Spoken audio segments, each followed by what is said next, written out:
di alam maya. Jadi kita nak bercakap lebih lanjut lagi bagaimana sebenarnya teguran cara Rasulullah sallallahu alaihi wasallam yang lebih berhemah dan ada contohnya hemahnya. Jadi kita bersama-sama dengan tetamu kita pada waktu ini, itu Ustaz Rusdi Ramli Al-Jauhari, Esko Dewan Dakwah Majlis Dakwah Negara MDN. Assalamualaikum Ustaz. Waalaikumsalam. Lama tak jumpa Ustaz. Telah lama tak bersiaran dengan Hani dan Andy. Alhamdulillah sihat. Okey, baik.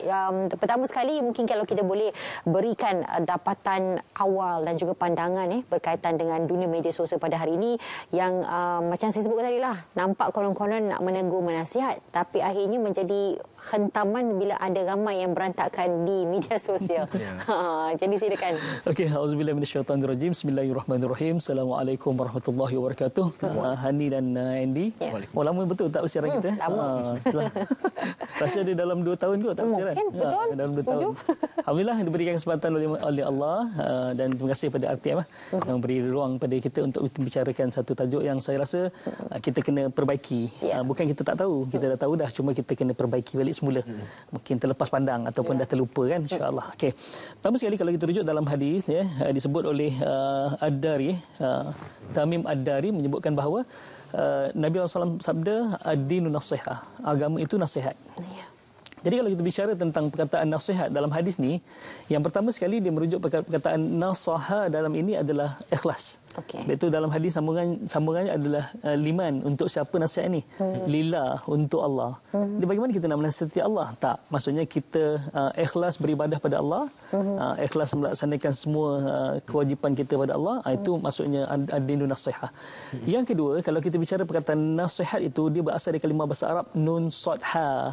Cuma kita AJNASIHT lah. Jadi nipis huruf sadnya. Macam nama orang Sabaria jadi Sabaria. Betul. Nama orang Siddiq jadi Sidik. Kan? Jadi dah nipis kan untuk bahasa Melayu kita. Tapi perkataan nasaha nun sadha. Nasaha ni pertama tadi ikhlas. Yang kedua nasaha ini kalau kita boleh terjemahkan ialah macam seorang tu menjahit baju yang koyak. Jadi dalam bahasa Arab dipanggil nasahtul thiyab. Aku menjahit baju yang koyak. Jadi rupanya peranan nasihat tadi, peranan dia adalah untuk memperbaiki kelemahan orang. Untuk menampung kecacatan suatu perkara. Itu penting. Kita mungkin lupa ni. Itu bahasa Melayu kita sebut teguran membina. Teguran membina. Bukan buka aib. Bukan buka aib. Sebab tuntutan daripada nasihat itu adalah kita jahit baju yang koyak, nampak cacat. Jadi kalau kita jahit untuk memperelokkan.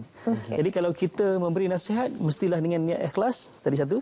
Yang kedua, tujuan kita ni adalah untuk memperbaiki kecacatan seorang tu, untuk memperbaiki kelemahan seorang tu. Yang kedua pula maksudnya bila orang tu dah ada niat untuk memperbaiki kelemahan kita pula yang menerima nasihat tu kena berlapang dada lah, sebab orang nak perbaiki kelemahan kita. Saya pernah terbaca satu artikel wawancara dengan almarhum Muhammad Ali, juara tinju dunia kan. Bila ditanya, tuan dah juara heavyweight kelas tertinggi dalam tinju atas planet muka bumi ni, planet of the earth ni, tak ada siapa yang boleh kalahkan tuan. Tapi kenapa tuan perlu ambil jurulatih lagi? Dia kata, saya ambil jurulatih bukan untuk mengajar saya, tapi saya ambil jurulatih untuk melihat kelemahan saya atas gelanggang. Kan? Nampak cantiknya. Jadi kita kena, orang yang diberi nasihat, contoh kita diberi nasihat, jadi kita kena tahu bahawa orang tu memberi nasihat kita tujuannya adalah untuk memperbaiki kelemahan kita. Kita tak boleh lihat kelemahan kita. Contohnya ada hitam kat hidung kita. Selagi mana tak ada orang tegur, kat hidung kau ada hitam lah. Kan? Kalau tak ada orang tegur, berarti kemana-mana lah kita bawa. Orang senyum je tengok kita kan. Tapi bila orang tegur, hitam nak, terima kasih. Sepatutnya itu. Jadi bila kita diberi nasihat, pertama terima kasih dulu. Sebab kita tahu tujuan orang tu adalah untuk memperbaiki kita. Kan itu. Yang ketiga, nasihat ini boleh juga diartikan dengan perkataan tapis. Jadi nasahtul asal maksudnya saya menapis manisan, menapis madu. Rupa-rupanya dalam tuntutan kalimah nasihat itu ada tuntutannya, iaitu kalau kita nak memberi nasihat kena tapis perkataannya. Kena tapis perkataannya. Tapi itulah kadang-kadang kita lihat di media sosial sekarang ni, masya-Allah. Macam carut kadang bahasanya kadang tak boleh diterima. Direct. Betul. Hilang hormatnya pada orang. Kadang-kadang yang ditegur tu macam yalah, kadang-kadang ulama, kadang-kadang yalah teguran tu kadang tak sepatutnya dilemparkan pada tu sebab kalau nak bandingkan ketinggian ilmunya dengan pengalaman yang dia ada, mungkin inilah kita ni jauh sangat, kita jauh sangat. Sebab itu nak menasihat tu kena tapis perkataan, insya-Allah. Ustaz, satu lagi yang mungkin menjadi dilema, tadi kita bercakap tentang orang yang adab-adab untuk menegur lah, tapi untuk menegur seseorang itu kadang-kadang orang yang nak menegur ni berdepan dilema. Kadang-kadang rasa macam layakkah aku nak menegur sedangkan aku pun ada kelemahan, ataupun tak naklah ambil tahu ataupun sibuk orang tu bergaduh. Macam mana tu? Sebab itu dalam uslub dakwah sebenarnya dia disebut panggil islah nafsak wa du'a ghaira. Kita tegur orang tapi dalam masa bersama kita memperbaiki diri. Dalam sama. Kalau nak tunggu kita jadi baik semua dan nak tunggu semua manusia jadi baik, dan takkan timbul kebaikan tu.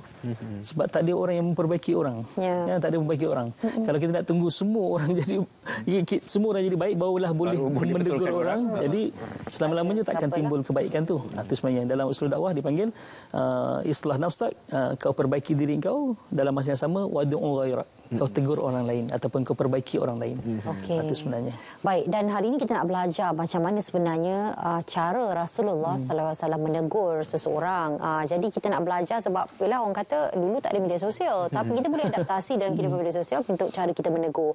Jadi cara Rasulullah sebenarnya bagaimana? Okey.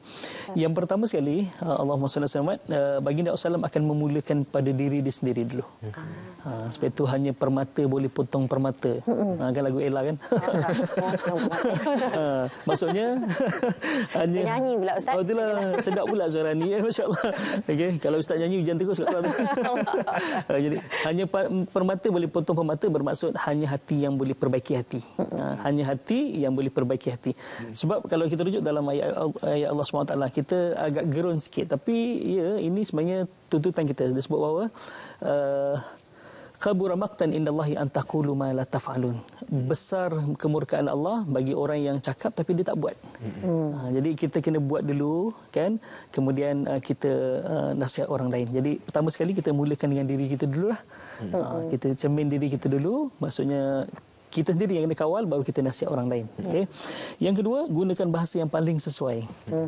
Kadang-kadang dia bukan dari sudut lisan. Lisan kadang-kadang hal keadaan kita ni. Maksudnya macam sebagai contoh, kita nak tegur mak ayah kita. Takkan nak tegur mak ayah kita macam tegur kawan-kawan. Dia ada bahasanya. Kan? Nak gunakan bahasa yang lembut pun macam kisah Nabi Ibrahim nak menegur bapanya Azar yang membuat berhala tu kan. Dia sebut ya abati. Ya abati ni adalah panggilan yang paling lembut untuk ayah. Yang kita Melayu panggil abah-abah. Abah tu bahasa Arab. Abah tu bahasa Arab. Daripada abati. Ya abati. Abah tu bahasa Arab. Jadi abah ni adalah panggilan yang paling lembut untuk ayah. Kalau kita sebenarnya kata abi kan, abi. Okey, abi itu kita lembut lah. Tak, abati, abah tu adalah panggilan yang paling lembut untuk ayah. Sebab itu Nabi Ibrahim guna perkataan abah. Kan apa yang abah sembah tu sebenarnya tak bergerak. Jadi cara menegur. Okey. Kadang-kadang kalau kita boleh ambil contoh juga kisah Saidina Hasan dan Saidina Husin bila dia menegur seorang pakcik yang ambil uduk tak betul tu. Ya, pakcik ni dah tua-tua pun ambil uduk tak betul. Kalau gitu kan pakcik ni akan jatuh air mukanya sebab yang menegur dia budak kecil kan, lebih muda. Jadi bagaimana cara Hasan dan Husin menegur seorang pakcik ni? Dia kata, pakcik, boleh tak pakcik jadi pengadil? Saya dengan Hasan ni ambil uduk mana paling sempurna? Jadi Hasan dan Husin pun ambil uduk lah. Terdetik dalam tempat sini, ya Allah, kecil-kecil, Allah ambil uduk sempurna. Basuhan 3 kali, disela semua cacar jari ni, basuh rambut ni, kita, kaki, kita sental, kita gosok. Pak sini ulu-ulu juga paip. Ulu-ulu je. Ulu je kaki kat paip. Jadi Nabi maksudnya itu cara menegur orang tu. Timbul dalam hati pakcik ni, ya Allah, aku ni dah tua-tua pun tak sama budak kecil ni. Akhirnya berubah pakcik ni. Jadi mungkin cara tegur tu. Yang ketiga, kita boleh lakukan secara tersembunyi. Bukan terbuka. Kalau contohnya di media sosial contohnya kan. Okey. Tahu memang kesalahan dia kan. Macam saya pun kadang-kadang ada ditegur, maksudnya tersalah baris je kan, ataupun dia kata Ustaz ini perbahasan di sudut ni ada perbahasan lain, Ustaz tak kurang sentuh ni kot sikit ya, ataupun tertukar, Syafi'i sebut ni, Hanafi sebut ni. Jadi kalau terus ni hentam kat dalam tu akan menjatuhkan air muka ustaz tu. Kan terus mungkin follower ustaz ni yang ada kuliah setiap hari kan, credibility tu hilang. Jadi cara dia adalah PM PM ke DM ke kan, ataupun WhatsApp ke hantar dia, okey Syekh yang baca tadi baris salah, okey, ataupun tadi Imam Syafi'i terbalik, yang tadi Imam Hanafi, Imam Syafi'i punya kata-kata bukan tu. Jadi tu cara maksudnya lakukan secara tersembunyi. Yang keempat, fokus kepada kesalahan je. Itu yang Nabi buat. Fokus pada kesalahan. Kita ni bila ya Allah dia ungkit-ungkit lama-lama keluar semua. Personal personal. Sedangkan kesalahan dia biasa je. Kan? Tapi dia ungkit yang lama-lama punya. Jadi kita fokus pada kesalahan dilakukan je cukup. Bukan yang lain-lain. Kadang-kadang ya, betul tadi Andi kata sampai personal pun keluar. Sedangkan kesalahan dia satu kan. Okey, yang kelima, jangan mengungkit-ungkit kesalahannya. Ya, jangan mengungkit-ungkit kesalahannya. Habis itu saya situ habis itu saya situ. Sebab itu Nabi SAW kalau disebut Nabi ni pemaaf, bukan sekadar pemaaf, dia ya'fu wa yasfah. Pemaaf dalam masa yang lama dia melapangkan. Yasfah ni maksudnya kosong-kosong lah. Kita kosong-kosong lagi. Dia kata forgive but not forget. Ya. Betul. Dia istilahnya selalu begitulah. Maksudnya saya maafkan dia. Tapi saya tak boleh lupa kesalahan dia. Tapi Nabi tak, Nabi yasfah, maksudnya lapangkan. Macam tak ada apa-apa. Kalau sebelum ni mungkin dia tipu bukan Hani lah. Orang lain lah. Contoh. Tipu. Jadi mungkin saya akan rasa macam alamak nak deal dengan Hani dah rasa macam lain dah. Kekok dah tu bercakap pun rasa dah kan. Tapi tak, Nabi tak, macam seolah-olahnya orang tu tak pernah buat salah langsung. Sampai orang tu yang segan dengan dia. Ya, sampai orang tu yang segan. Itu yang Nabi yasfah, maksudnya Nabi melapangkan. Sebab itu penting kita ni bukan sekadar memaaf tapi melupakan. Ya, melupakan terus. Memaafkan, susah, melupakan. Sangat payah. InsyaAllah kita sama-sama berusaha. Kadang itulah kita dibayangi dengan kata-kata macam memaafkan tapi jangan pernah melupakan apa yang dibuat. Tapi kita cuba untuk memaafkan dan melupakan. Betul. Pandangan Ustaz sendiri, mana yang lebih berkesan impaknya kepada seseorang yang ditegur, sama ada menegur secara bersemuka ataupun di media sosial? Sebab kadang-kadang hanya menegur menggunakan ayat-ayat di media sosial, mesej tak sampai, kita tidak tahu bagaimana cara penyampaiannya. Betul. Kadang-kadang sebenarnya tidak pun memarahi, tapi bila disalah tafsir dengan kata-kata saja kadang-kadang boleh menyebabkan itulah. Kadang-kadang kita tulis di di FB apa, media sosial, kita kata saya tertekan. Orang boleh dua makna. Satu tertekan, depressed, stres. Satu tertekan, dia salah picit. Yang mana satu? Yang mana satu? Mana satu? Jangan tertekan. Sabarlah, tenang-tenang. Bukan, aku tertekan. Yalah, tahulah tertekan. Janganlah tertekan. Jadi dalam media sosial ni dia tak ada intonasi. Sebab itu pentingnya intonasi. Itu Nabi sebut ud'u ila sabili rabbika bil hikmati kan. Tegur serulah atas nama Tuhan kamu bil hikmah. Hikmah ni maksudnya ialah dengan intonasi. Okey, hikmah pula dia bukan semestinya lembut. Hikmah ada intonasi yang keras. Jadi teguran keras, teguran lembut tu sebenarnya adalah sunnah juga sebenarnya. Dan teguran terbuka dan teguran secara rahsia pun sunnah sebenarnya. Cuma kena tengok situasinya. Jadi bagaimana Andi sebut tadi, terbaiknya adalah bersemuka sebab orang tu akan tahu intonasi kita. Kan? Go pergi ke suruh arahan. Jadi kadang-kadang bila kita bersemuka ni, kita banyaklah nak jaga berbanding kalau kita tak bersemuka ni, kita main type je semua, tulis je keluar semua isi hati. Tapi bila kita bersemuka, kita tengok air muka dia macam yalah, dia tertekan. Kita nak marah dia, tak jadi nak marah. Kan, tak jadi nak marah. Besar kesalahan dia, tapi bila yalah dia datang dengan air mukanya yang yalah murung, kita berasa macam sebab itu pada saya lebih baik bersemuka daripada yalah. InsyaAllah. Baik, jadi maknanya kedua-duanya boleh. Okey, tapi mengikut daripada kesalahan seseorang itu, kalau perlu tegur secara terbuka, terbukalah. Tapi kalau yang secara tertutup, itu pun lebih baik. Jadi kedua-duanya tidak salah. Tak salah. Betul Okey, jadi kalau di media sosial ni, betul lah tadi awal tu saya cakap rentetan. Kadang-kadang dia nak menegur. Dia nak menegur seseorang individu di media sosial tersebut dengan harapan juga agar yang lain-lain pun boleh mengambil contoh daripada nasihat yang diberikan. Tapi selalunya dia akan dapat mesej yang lain. Akhirnya dia macam dia akan defend dia akan beri sokongan kepada individu yang ditegur itu dan akhirnya bergaduhlah di media sosial. Akhirnya masalah pun tak selesai. Nasihat pun tak sampai.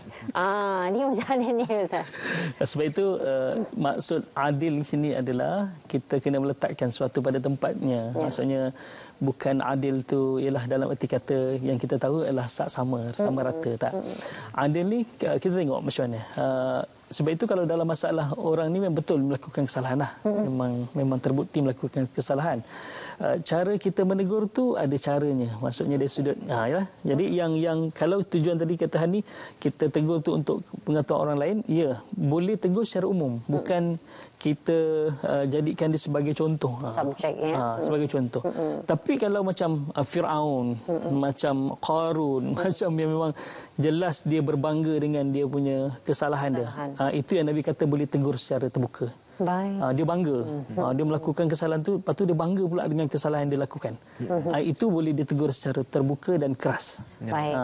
Berbanding kalau lebih baik kita, sebab itu kita ni kata Nabi SAW, kita kena menyembunyikan keaiban orang. Nanti di akhirat Allah akan sembunyikan keaiban kita. Man satara kan, man satara mukminan, siapa yang menyembunyikan keaiban orang lain, Allah akan sembunyikan keaiban nanti di akhirat. Okey, zaman sekarang ni ramai yang nak menegur, tapi macam tak nak tegur sebab nanti akan memberi akibat kepada impak kepada pekerjaan kita dan sebagainya.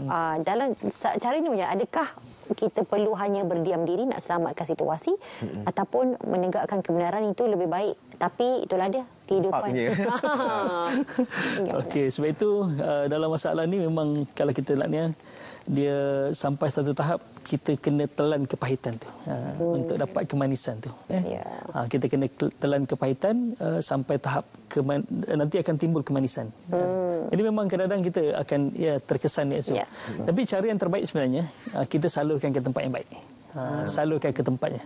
Macam seorang ni memang kita hormat dia, contohnya ibu dan ayah kita, ataupun majikan kita, bos kita.